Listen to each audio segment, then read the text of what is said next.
Hey everybody, welcome to Bura. In this episode, we're going to be talking about how to get your first job even if you have no experience. Alright, welcome back. Make sure you like and subscribe and hit that bell button to get notifications for new videos. We release videos very often. Also, please be sure to share this video with someone. The more you share this video, the more videos we can make. If you really like this channel, you can buy our products down below. This channel doesn't do a Patreon, instead we sell our digital products down below. The best way to help out this channel is to subscribe to Mammoth Interactive's huge library of content. So chances are you have been in a situation where you wanted to get a job, but they said you needed 2 to 5 years experience for an entry-level position. This is a little bit crazy, you'd think, and it is a little bit crazy, but how do you cut through that? So job experience is kind of like a currency. It is something that you can acquire and you can keep within your career. And getting good job experience is really difficult. Now, one of the things you have to understand is that you, in your high school days, have probably had a job in the service industry. This could be a minimum wage job, or it can just be a job that doesn't really have a career mindset. Now, there is a huge difference between careers and jobs. Basically, careers is something that you constantly have to work and mend, and jobs are just something you go to and you get paid for.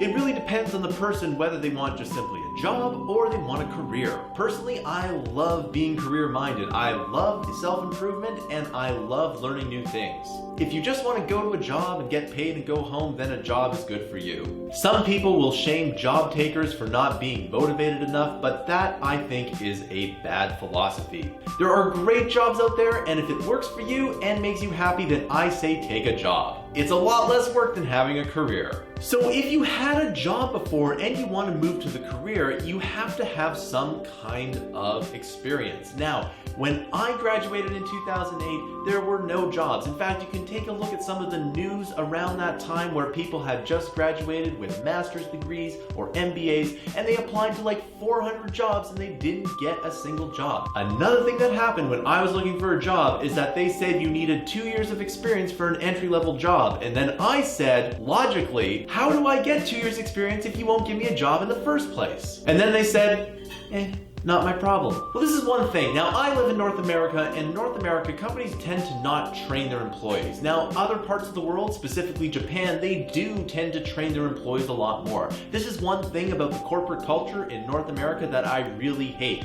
And at Mammoth Interactive, I don't really care if you have experience or not. I can go train you. In fact, I really think that there should be some kind of government incentive to train young people. Now, of course, in this economy where the unemployment is so low, this is not really an issue, but when I was looking for a job, the unemployment was 10% or above. And the economy can always go back there. The employment can rock up to 10 or even 20%, and sometimes the way that employment is calculated is a little bit fudged. That is, politicians might fudge the numbers to make them look better. It wouldn't be the first time a politician does this. So what happens if unemployment goes back to 10% and you're out of a job, or if you just graduated school and you want to get a career or an entry-level position? The answer is really simple. You have to intern at your own company.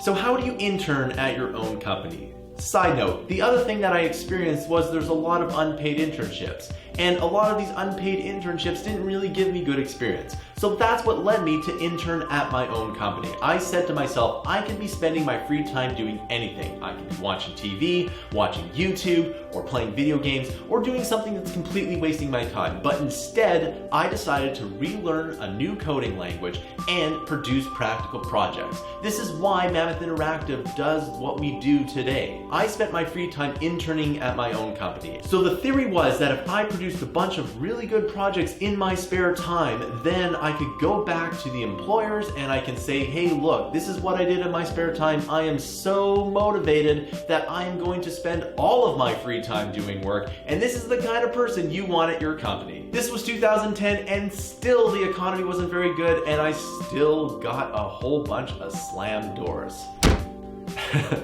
Today, this would never happen because the next year I produced a huge online course and I made a ton of money as an entrepreneur. And I was so successful that a college wanted me on their board, so I gladly accepted that. And when I was on that board, and this was maybe 2013, 2014, when I was on that board, I talked to a whole bunch of hiring managers and they really wanted to see the practical projects. It's funny how in just a few short years, things can absolutely change. So interning at your own company is really good. In fact, if I want to hire a programmer today, I really look at what they've done in their portfolio. If you want to be a game programmer or any kind of programmer, I need to see what you can do. I need to see you be able to perform similar to an athlete. One of the things I do when I'm interviewing somebody and I'm trying to figure out whether or not they can code is I give them a problem and I see how fast they can do it. The faster they can solve that problem, the better. Sometimes these problems are extremely easy and sometimes the problem's a little bit more challenging. I also ask programmers to design an app on a piece of paper, but that's a story for another time. So unemployment is at 10-year lows and we haven't had a recession for a very long time, and you obviously need to be prepared. In fact, I've been preparing and a lot of really smart people are always preparing for the next downturn. And in the next downturn, your skills need to be paramount. Now, if you lose your job, you can't think it's the end of the world. All you have to think of is that, hey, this is a new opportunity for me to learn something and get a new career doing something else. Because let's face it, if you do the same thing for 2, 3, or 5 years, you might get bored of what it is you're doing. I know from personal experience that if I do the same thing too much, my productivity goes down and the quality of the product goes down. I need to change it up. So the big point here is that if you want a career, you have to work for it. And the best way to work for it is to spend your free time doing projects. If you do this, every hiring manager will be all over you because the world is competitive and you have to be competitive to get a job. The way I like to think of it is that there's always people trying to get my spot, and I have to constantly work harder to make sure they don't take my spot in life. If you've been a fan of Mammoth Interactive or been following me for a long time, I always say that success is the wheel, and the career mindset means that you constantly have to be turning that wheel. Success is not a destination, and people that think that success is a destination will eventually peter out over the long term. Of course, this is if you want to be career oriented. If you want a job, then you can simply go get your education and go get your job. But if the economy changes or the world changes, which it probably will, then you might have to go and retrain. One last thing about interning at your own company is that if you want to sell a product or do some kind of project, it can always blow up and make you a ton of money. In fact, it can make you so much money that you might never need a job. And I personally didn't need a job for the last 8 years. So this happened to me and it can absolutely happen to you, but it depends on whether you want to spend your free time working or doing something else. Alright, so that concludes this video. Thanks for watching. Please be sure to like and subscribe and share this video. This channel doesn't do a Patreon. Instead, we sell our digital products down below. The more money we get from the products that you buy below goes into making more content. The best way to help out this channel is to subscribe to Mammoth Interactive's huge library of content. Thanks for listening, and I'll see you in another video.